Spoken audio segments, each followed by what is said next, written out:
What's happening, everybody? Welcome back to the channel. I hope everybody's doing all right out there. How you guys doing?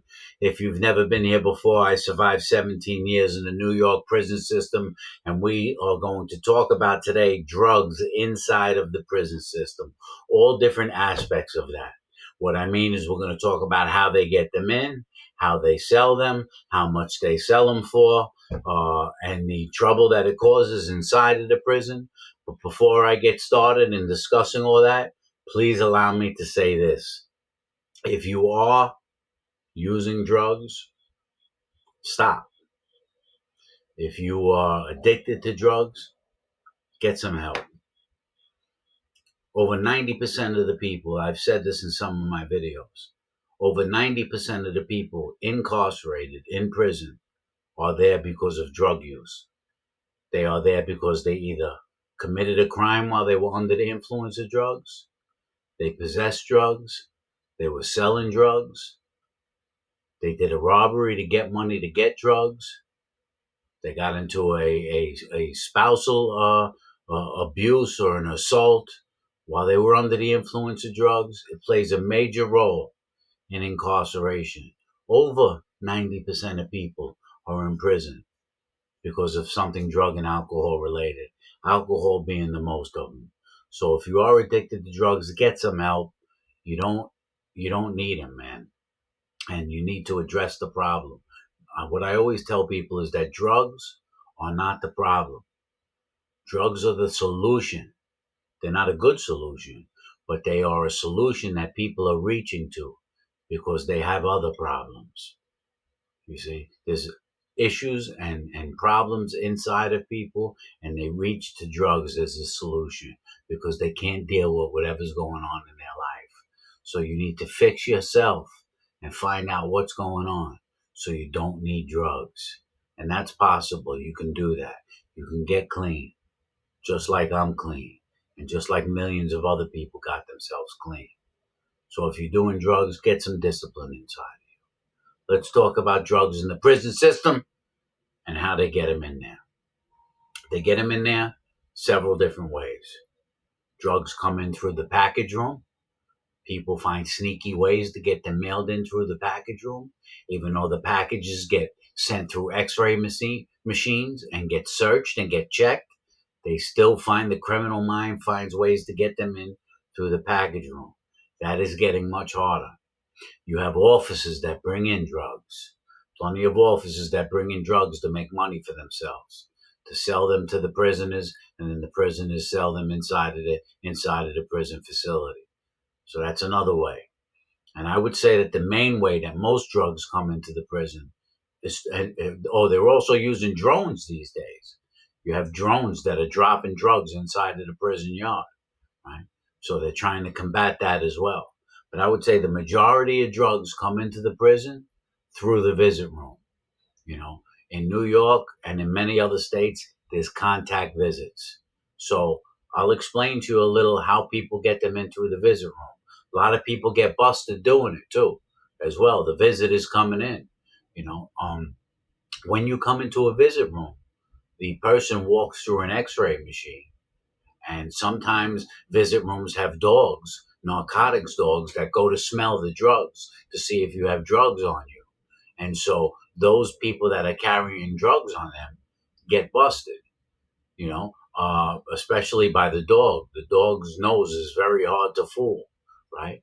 Most women who are bringing in drugs, or most men that are bringing in drugs, usually put them inside of their underwear. The women put them in their panties, and they take the risk of there being a dog there. But if the dog smells narcotics, they can't just strip search the visitor. What they do is they tell the visitor, our dog has alerted to you, or we believe you have some narcotics on you. So we would like to take you in the back room and search you. And the visitor has a right to reject that.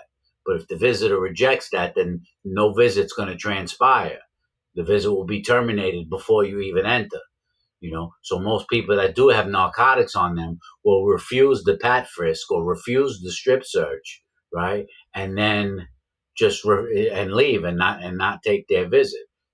But to be more cautious, What women do is they take the drugs and they put them up inside of their vagina, right? And they do this by wrapping the drugs in balloons, like birthday balloons. You see a picture right there of the drugs inside of balloons, and so they do that, and they can put any type of drug in there.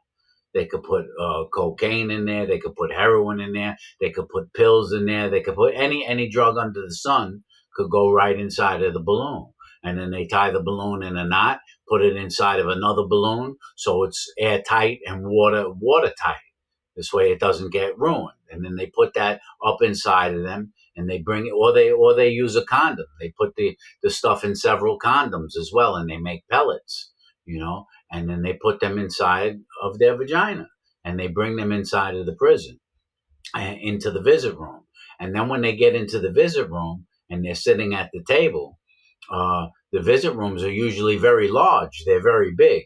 And there may be 5, 6, 7 officers working in the visit room trying to keep an eye on 75 prisoners, you know. And they do have cameras in most visit rooms. There's cameras. But let me tell you one way how they do it. The female or the male that's bringing them in will go into the bathroom, the visitor's bathroom, and then take the drugs out of their body. Go into the stall, take the drugs out, and then put them inside of their pocket. So now when they come out of the bathroom, the drugs are now in their pocket. When they entered the prison, they were up inside of the body. Then they go into the bathroom after they're sitting on the visit for 15, 20 minutes. Nobody's really paying attention. All the visits are transpiring. People are walking around, going to the vending machines, taking pictures, and they go into the bathroom. They take the drugs out of their body cavity, put them in their pocket, come back out, sit at the table with the prisoner, and we're sitting there having a visit just like this. And then she takes the drugs, or he takes the drugs out of their pocket, maybe puts them in a potato chip bag, maybe passes them directly to the prisoner, right? As I always say, when there's a will, there's a way, right? And so this is how drugs are coming in through the visit room. And then once the prisoner gets it, he has a few options as well. I'll tell you about a few options. If it's small, if the balloons are made very small, then he can just swallow them. Some people make the balloons the size of gumballs. And I've seen a guy swallow 50, 60 of them in a potato chip bag. He's just popping them. You know, they brought in 50, 60 little balloons full of drugs, and he swallows them all. And then when he goes back up into the prison, he either makes himself regurgitate them, or he waits until they come out the other end, and then he cleans the balloons off, and then he has his drugs. Another way is he doesn't swallow them; he just slips them right up inside of his body cavity, inside of his butt. Right? He just slips them up there one at a time. As he's sitting there on the visit, just like this, he's watching the officers, putting his hand down his pants. You know, as I said, the officers can't watch everyone, and then he's trying to push them. He pushes them inside of him. You know, and so that's another. And then he goes back up into his cell and he takes them all out. There was another way that even when I was getting drugs on Rikers Island, when I was still using drugs, what I used to do is I knew the porter, the guy that swept and mopped the floor for the visit room. He was the prisoner, and his job was to sweep and mop the visit room at nighttime before the next day's visits. So what I would do is I would just take the drugs that I was receiving and I would throw them in. I would wrap them in a paper towel in the bathroom and put them in the bottom of the garbage pail, underneath the garbage pail. And then when he went to sweep and mop at night, he would pick them up. And because he was like a trustee, the officers never searched him when he was on his way back. So he would go pick up my stuff for me, and then we would split it 50-50. I would give him half for making the move for me, right? So you had the package room coming in, you had the officers bringing them in, and you have the visit room where they're coming through. And these days with the technology, they had drones. They're using drones in a lot of prisons to drop them in the prison yard. You know, so guys are always going to get these drugs no matter what. And drugs causes a lot of problems besides the free world, drugs causes a lot of problems in prison. A large majority of the fights are over drugs, over guys not paying their bills. A large majority of the stabbings and even the killings in prison are over drugs. So it's a dangerous game to get involved in. You go into prison, you get involved in the drug game, you are really asking for trouble, man. Trouble's gonna come. Let me tell you how they sell them a little, right?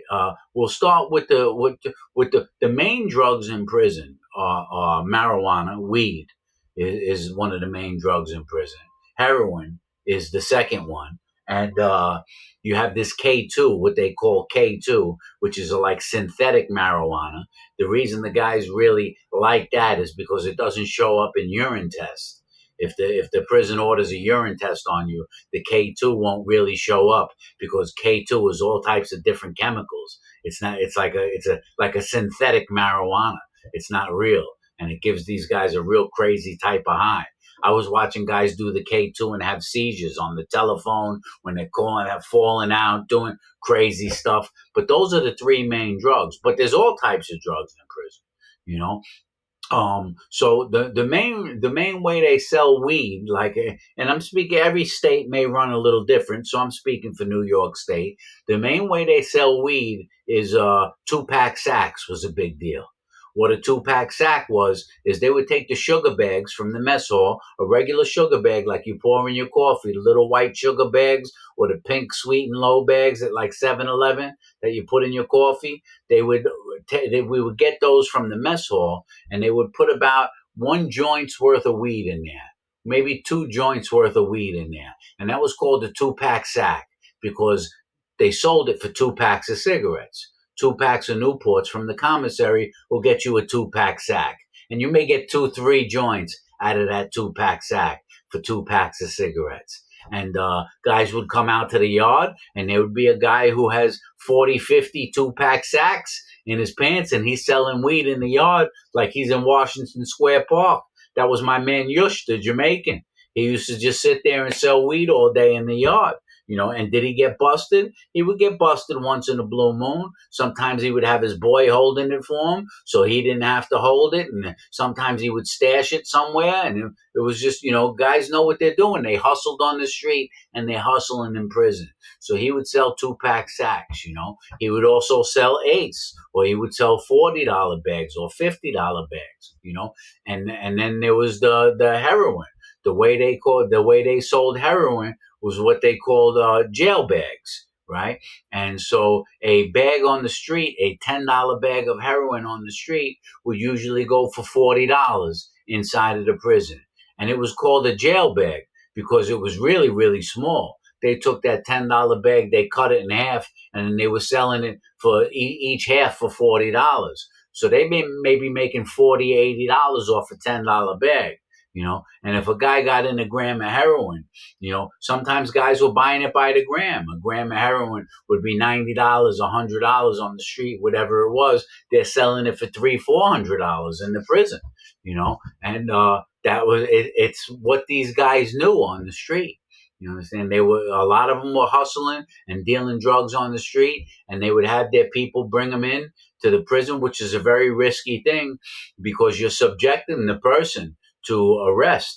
The person that's bringing the drugs in the prison to you, you're subjecting them to arrest too. So it's a very dangerous game. So let me talk about the way that people purchase the drugs. They can purchase the drugs with cigarettes from the commissary. That's one way to purchase the drugs. You say, when I go to commissary, you'll give me a list and whatever you want, I'll buy it from the commissary and give it to the drug dealer. And that's how they paid for their drugs. They would pay for it with commissary. Another way that they would pay for it is cash. A lot of guys have cash in prison. They sneak the cash in. There's guys that instead of going down to the visit to pick up drugs, they don't want maybe their wife won't bring them any drugs. Maybe their girlfriend won't bring them any drugs. Or maybe they don't want to subject their wife or their girlfriend to bringing in drugs. So what they'll do is they'll tell their wife or their girlfriend to bring in cash. And they would do it the same way. They would take the cash and fold it up and put it in condoms or put it in balloons. And then they would sneak the cash back up into the prison so they can buy their drugs. I always carried cash in prison, and not even for drugs. Cash is king anywhere in the world. So I would keep $200, $300 on me all the time. I would have it hidden inside of the prison. This way, if I needed anything, if I got a misbehavior report and I lost commissary for 60 days, I'd pull out $100 bill and give it to someone. $100 bill, I could get $200 worth of commissary for $100 bill because guys want the cash. Cash is, like I said, cash is king anywhere. The other way that people pay for drugs in prison is what's called street to street. And what street to street means is you give me the drugs, and then I call my family or people on the street and have them mail the money to your people on the street. In other words, if you're the drug dealer, I say, listen, give me the gram of heroin. You give me the gram of heroin. And then I say, give me the address that you want my people to mail the money to. And then you give me the address and I give it to my people and they mail the money to your people on the street. And always save the receipt. You only send a money order, right? You go to Western Union, you got a money order, you save the receipt to the money order so I can prove that I purchased the money order and sent it to your people, right? Because if your people say, oh, I didn't get it, I never got it, I have the receipt. You know what I mean? And that's the way that guys do, that's the way that people hustle inside of the prison, you know? That's the way they sell them. That's the way they pay for them. That's the way they get them in. And like I said, it brings a lot of trouble, you know? There was another way. This was very risky, and there wasn't many guys that can do it. But I'll give you an example. It may look a little funny, but what they would do is they would go to the visit room and they would have someone uh, put the drugs in a balloon, in a little balloon, about 3-4 grams of heroin.